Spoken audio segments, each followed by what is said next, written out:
What's going on, guys? It's Nick here, back with another video. Today we have a fun one. 5 scorching hot takes for the 2025 fantasy football season. The goal here is not to go 5 of 5. It's to highlight players I really like and what their ceilings could be. So let's get things started off with number 1. Lamb and Pickens both finish as wide receiver ones. I probably don't need to sell you on CeeDee Lamb finishing as wide receiver 1, but I think in that same season, even with Lamb staying healthy, that Pickens could also finish as a low-end wide receiver 1. I'm not expecting Dallas to have, they're not going to have a terrible defense, but I don't think they're going to have like an amazing defense this season, and I would be pretty surprised if their ground game really broke out and they were leaning on that all year. They're also in a division with the Eagles, the Commanders. They're playing the AFC West this season.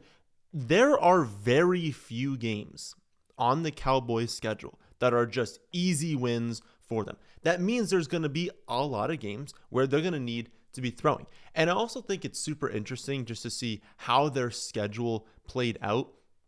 They have a road heavy start to the season, which is good for them because those are weeks against teams that you don't really want to be traveling to late in the year. Week 1, they're at the Eagles. Week 3 at the Bears. Week 5 at the Jets. Week 6 at the Panthers. Week 8 at the Broncos. That's 5 road games over the first 8 weeks of the season. But during that time of year, it's not as big of a deal because there are fewer weather concerns. Then when the weather starts getting really bad, they're home versus, or at least really bad in some parts of the country. They're home versus the Cardinals, at the Raiders, which is totally fine, home versus the Eagles, home versus the Chiefs, at the Lions, another dome game, home versus the Vikings, home versus the Chargers, and then at the Commanders, which could be hit or miss. But that's a ton of games in a row where they're either playing in Las Vegas or they're playing at home or on the road, but still in a dome. So starting in week 9, we really won't have any weather concerns for the Dallas Cowboys, and they'll be playing against really high scoring offenses. I only bring this up because we all know the Cowboys offense, right? They are capable of dropping nukes against high scoring teams in good game environments, especially when the weather is nice, but they curl up into a ball when the weather turns bad. We won't really have those concerns this season. That's great. Also, having 2 wide receiver ones in fantasy is something that we have seen teams do plenty in recent years. Last season, Evans and Godwins were both top 9 in points per game. Chase and Higgins were both top 4 in points per game. 2023, you had Debo and Ayuk both finished top 14 overall, which is close to wide receiver 1. 2022, you had Waddle and Hill both finished top 7 overall. You had A.J. Brown and Devonta Smith both finished top 9 overall. 2021, you've got the Bucs having 3 wide receiver ones in points per game, actually 3 top 9 wide receivers in points per game. The Bengals had Chase and Higgins finished top 13 in points per game. You had Williams and Keenan Allen for the Chargers finished 10th and 14th. You had Metcalf and Lockett finished 12th and 13th. So we have seen this sort of thing happen every single year. And I don't know, I just think Pickens is such a good fit in Dallas. They needed that X wide receiver that could really just take some of the pressure off CeeDee Lamb and not only give defenses something to worry about, but just give Dak another option. Like so many times last season, Dak needed to force the ball to CeeDee Lamb, which became super predictable. And, you know, when teams were able to take that away, or at least limit its effectiveness, the offense just kind of fell apart and they got steamrolled. And adding Pickens just makes it so teams can't really sell out to stop CeeDee Lamb, especially with how good Pickens is downfield. And when teams do bracket CeeDee, Pickens actually can win on the outside, allowing their offense to stay on the field, elevating both their touchdown and yardage ceiling. So I love this landing spot. I really think that if Dak and Pickens can just get on the same page, especially deep downfield, that Lamb, Pickens both can finish as wide receiver ones this season. Hot take number 2, RJ Harvey finishes as a top 10 running back. My model loves Harvey. It comps him to Maurice Jones-Drew. And that's exciting because he can do a little bit of everything. He's got strong athleticism. He's got an elite touch share in college, elite touchdown share yardage share. He was heavily utilized in college. We'd like to see that. The prospect model loves to see that as well. And while he didn't have like jaw-dropping reception totals, I can promise you he's strong as a pass catcher as well. I know that the biggest concern here is that Sean Payton uses committee running backs. And I don't think Harvey's going to be featured in the way that Saquon is, that Bijan are. Like, there are probably like 5 running backs in the NFL that actually have that in their range of outcomes. But if you listen to how Payton has talked about Harvey, it's pretty clear he doesn't view him as just an early down running back. Payton has mentioned how explosive he is as a runner, which is 100% true. I mean, that was a huge issue for Denver last season. Like, in terms of explosive play rate, out of 54 qualified running backs, McLaughlin was 24th, Javonte was 53rd, and Estime was 51st. They were just not explosive in any way. Payton has talked up Harvey as a pass catcher, and when asked specifically about his pass protection, Payton said, quote, "We can create different protections to make sure the matchup's right, because I know the question, is he a 3-down back? Well, he's gonna play on 3rd down. There's a lot we can do relative to suit his strengths." Again, look at the production they got last season. Among 45 qualified running backs, Javonte was 35th in yards per target. McLaughlin was dead last. We all know Estime can't catch. Javonte is gone. At a minimum, Javonte's 191 targets are there for Harvey to take. But I really, really see Harvey not only taking that, but also eating into McLaughlin, eating into Estime's usage from last season, but also improving the offense as a whole. Because you can't just look at last year and be like, okay, that's how many targets there's going to be. That's how many carries there's going to be. Denver wanted to use their running backs more last season. They ideally would love to do that, but even in games they were winning, they still lean on the passing attack because they didn't trust their running backs. They didn't trust to give them a bunch of carries because they knew they weren't efficient. They didn't trust to give them a ton of targets because they knew they weren't efficient. They knew they weren't explosive in any way. Why not just keep throwing the ball and only use them when you have to? But when you now have a running back that's capable of creating explosive plays, is capable in all areas, well, now you actually do want to lean on them more, and they're going to make the offense better. It's kind of like a snowball effect where the offense is on the field more. They're scoring more points, and they want to use the running backs at a higher rate. Everything just goes up. The touch ceiling elevates. Everything becomes awesome in fantasy when you finally have a good head coach, a good offensive system, and then you also trust the run game. I think it's a strong chance he finishes as a top 10 running back this season. Hot take number 3, Alvin Kamara also finishes as a top 10 running back. This probably shouldn't be that hot of a take given his career. He's been the running back 3, 4, 12, 1, 8, 18, 14, and 10 overall. Currently the running back 20 in drafts. Now, I completely understand why his ADP is lower this season. He'll be 30 when the season starts, and in terms of explosiveness, doesn't really have it anymore, so he's going to need volume, right? Alvin Kamara is not busting off a bunch of 40-yard touchdown runs. It is likely his longest run this season will be 20 or 25 yards. But he's coming off a season where he just had the second most carries per game of his career and the most touches overall of his career, despite only playing 14 games. At 29 years old, Kamara was 6th in points per game, despite being the only running back to finish top 13 in half PPR points per game with fewer than 12 total touchdowns, only had 8. So the volume was awesome last season. He was pretty strong with the volume. He wasn't heavily dependent on touchdowns. And honestly, I don't think the Saints offense is going to go off this season. And their Vegas implied totals aren't amazing, but I think they can, get close to or potentially match, even get a little bit ahead of their 19.9 points per game from last season. That's not some lofty total, right? Again, I don't think they're going to be amazing under Kellen Moore. They're going to be 24, 25 points per game. I don't think that's going to happen, but they only averaged 19.9 points per game last season. That's not a crazy total to get behind. And with only Kendre Miller and Devin Neal behind him, do we really think Alvin Kamara is going to see a massive drop in usage? I don't know. Unless he falls off a cliff, these reception totals are going to be there. And when you think about Kamara as a player, he's taken far fewer hits for a running back of his age Sure, the touches overall are high, but a lot of those touches come in the receiving game every year. And with receptions, you're taking a lot less punishment than a carry. With a carry, the vast majority of time you're being tackled. Many times you're being tackled by multiple defensive linemen. That adds a lot of wear and tear to the body. The way that, running a route, catching a pass, running out of bounds, that doesn't really add the same impact to a body that carries do. And so again, when you're comparing running backs, even running back to the same amount of touches, Kamara is just going to have way less wear and tear in his body because a lot of those touches are coming in the receiving game.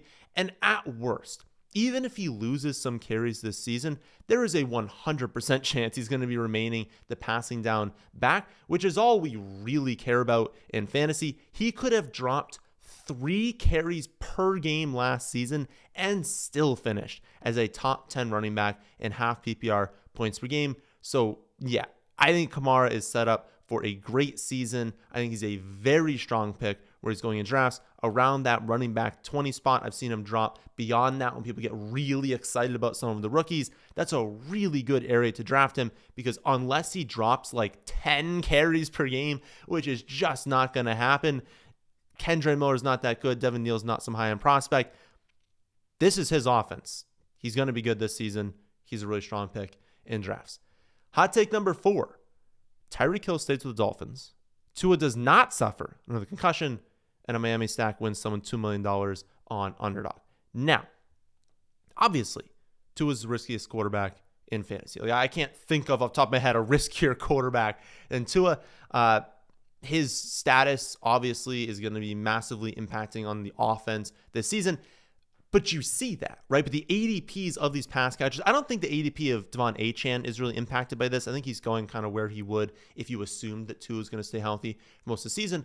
But the ADPs of the pass catchers are for sure accounting for this risk. Tua is the quarterback 22 off boards, Waddle, wide receiver 32, Tyreek Hill, wide receiver 15. Hill especially, over the last 3 seasons, he's been the wide receiver 3, 1, and 21 in points per game when he has Tua at quarterback. And the drop in production last season, combined with Tua's health and the trade possibilities, that's what's fueling the ADP of especially Tyreek Hill and Tua. But again, I think things have gone a little bit too far. Sure, Hill's 31 now, but we've seen wide receivers remain productive past age 30, especially nowadays with players, taking care of themselves a little bit more, just having access to better training programs, nutrition, all that sort of thing. Players are producing at older ages now than they used to.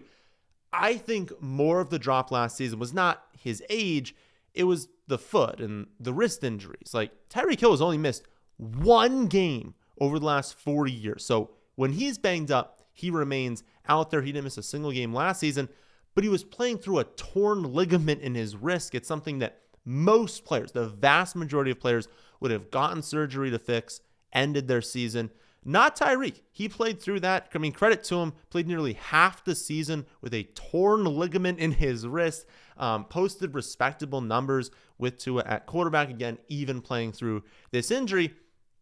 It also does seem like he wants to stay in Miami. I know he quit on the team at the end of the season. I know he's made tweets about being traded. I know we just have no idea what is going through the mind of Tyreek Hill at times. But he's walked all of those back. Realistically, if he were to be traded, you drafted him, right? How upset are you? Because Tyreek Hill is not requesting a trade to go play for a terrible franchise in a cold weather environment. Like, if Tyreek Hill is requesting a trade, they are trading him to a contender, probably good weather, or a dome with a good quarterback. No chance Miami ends up trading him to a cold weather team with a bad quarterback. It's just not going to happen. And so even if you draft him as roughly, the wide receiver 15 and sometimes falls past that, what's the worst that's going to happen, right? He either stays in Miami, has Tua at quarterback, and stays in a situation where he's got a great coordinator, a great situation around him, a great scheme around him, or he gets traded to a good quarterback on a good team and potentially increases in value from there. So either way, you're getting a pretty good discount on Tyreek Hill. And then you think about Waddle, and you're like, okay, either this team remains intact or Tyreek Hill leaves, and now Waddle's the number 1 and obviously crushes ADP as wide receiver 32 off board. So I think that it makes a ton of sense in best ball because you're capitalizing on that outcome where if everyone stays together, if Tua stays healthy, you are getting 3 players all at a significant discount, all with insane weekly upside. But even in redraft leagues, I think drafting Tyreek Hill in the late 3rd round, Waddle in the mid 6th round, pairing one of them, probably not 2, but pairing one of them with Tua late in drafts, I think that's a really good strategy. You're getting strong discounts on these wide receivers, and you can just draft 2 quarterbacks late. That's not really going to impact you if Tua ends up not being great, Tua ends up getting injured. Like, you drafted him as a quarterback 22, you pair him with whatever the quarterback like 15 is, you're barely investing any draft capital. That's not the end of the world. And I think it's worth the risk because if it does hit, you hit on 2 players, you got really strong weekly ceilings there. And hitting on 2 players in the draft is still beneficial even in a redraft league. Again, I understand the risk, but I think it's more than baked into their ADPs at this point. My final hot take this video is Jordan Mason finishes as a top 15 running back. Mason, of course, signed with the Vikings this offseason, 2-year, $10.5 million deal, $7.2 million guaranteed. That's a pretty decent amount for a non-starting running back. And when asked about the signing, Kevin O'Connell said, quote, "There were some potential great options to pair with Jones in the draft and free agency, but we felt like what we were looking for was Jordan Mason. Heavy runner, slash runner, tough to tackle, gets in space and has burst and explosion to finish runs. Also a guy that probably doesn't get enough credit in his pass protection and every down versatility, so we don't get pigeonholed. I do think that Jordan's going to bring something to the table in those short yardage situations, those goal line situations, goal to go, where we've really left a lot to be desired as a football team." That is a pretty glowing report in a absolutely stacked draft class. The best running back draft class we have seen in at least 5 years, where any really, not Genty, but most of the running backs they could have drafted would have cost them less than Jordan Mason. They still go after Mason because they believe he fits the holes they needed on this team. They want a running back that can ease Aaron Jones' workload so he stays healthy, and they want to improve in short yardage situations while also not tipping their hand on offense. So they need someone who can be a blocker, can be a receiver out of the backfield, and also contribute on early downs.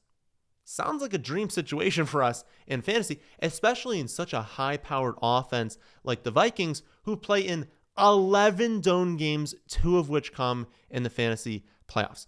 It's unfortunate, honestly, we didn't get a full season of Jordan Mason last year because he was absolutely crushing. I'm sure most of you remember the start to the season, but if you don't, through week 7, he was on pace for over 1,800 total yards, 7 touchdowns on 5.2 yards per carry, 8.6 yards per reception, both incredibly efficient numbers.